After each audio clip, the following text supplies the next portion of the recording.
সুদূর পাকিস্তানেও আশ্রে পড়েছে বাংলাদেশের ছাত্র বিপ্লবের ঢেউ। ইতোমধ্যে আইএসএফ তথা ইনসাফ স্টুডেন্ট ফেডারেশনের নেতৃত্বে পাকিস্তানের বিস্তীর্ণ এলাকা জুড়ে বিক্ষোভ শুরু হয়েছে। দেশটির যুব সমাজের আইডল হিসাবে পরিচিত ইমরান খান প্রায় 1 বছর ধরে কারাবন্দী রয়েছেন। অনাস্থা ভোটের মাধ্যমে তাকে সরিয়ে এখন ক্ষমতায় আছে নওয়াজ শরীফদের জোট সরকার, যারা অনেকের কাছেই চোর হিসাবে পরিচিত। বাংলাদেশ में पुरतशद्दुद मुजाहरे और भारत नवाज साबिक वजीर आजम পাকিস্তানের সংবাদ মাধ্যমগুলো জানিয়েছে লাহোর, রাওয়ালপিন্ডি, ইসলামাবাদ এবং ইমরান খানের পেশোয়ার অঞ্চল সহ পাকিস্তানের বিভিন্ন এলাকায় ব্যাপক বিক্ষোভ দেখা দিয়েছে।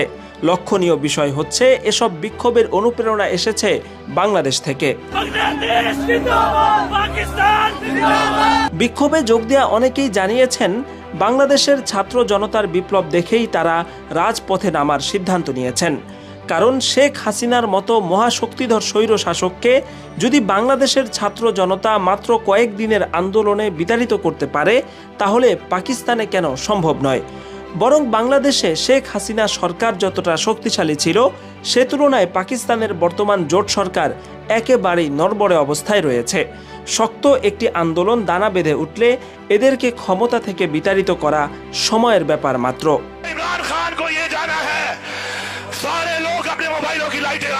উল্লেখ্য, প্রায় 1 বছর ধরে রাওয়ালপিন্ডির আদিয়ালা কারাগারে বন্দী রয়েছেন পাকিস্তানের সাবেক প্রধানমন্ত্রী এবং বিশ্বকাপজয়ী তারকা ইমরান খান।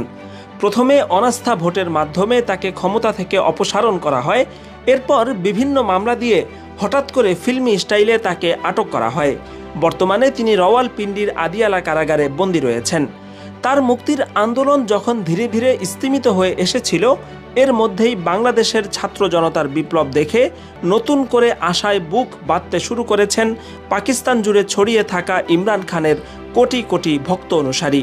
বাংলাদেশের ছাত্র জনতার বিপ্লব এখন তাদের কাছে অনুপ্রেরণার নাম।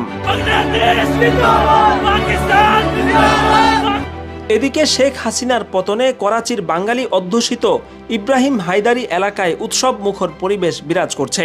বাংলাদেশ পাকিস্তান বিভক্তির সময় বহু উর্দুভাষী বিহারি যেমন বাংলাদেশে থেকে গেছেন, তদ্রুপ পাকিস্তানেও অনেক বাঙালি রয়ে গেছেন।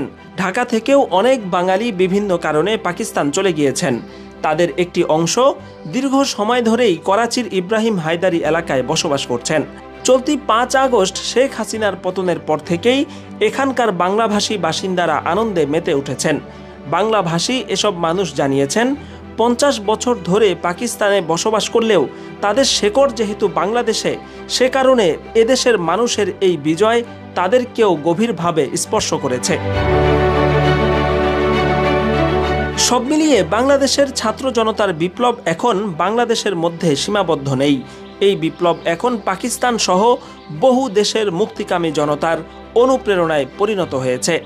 বাংলাদেশের যুব সমাজ শুধু নিজেদের দেশকে মুক্ত করেনি, বরং হাসিনার মতো মহিলাকে সরিয়ে বিশ্ববাসীকে দেখিয়ে দিয়েছে কিভাবে স্বৈর শাসকদেরকে ক্ষমতার মসনদ থেকে উপড়ে ফেলতে হয়।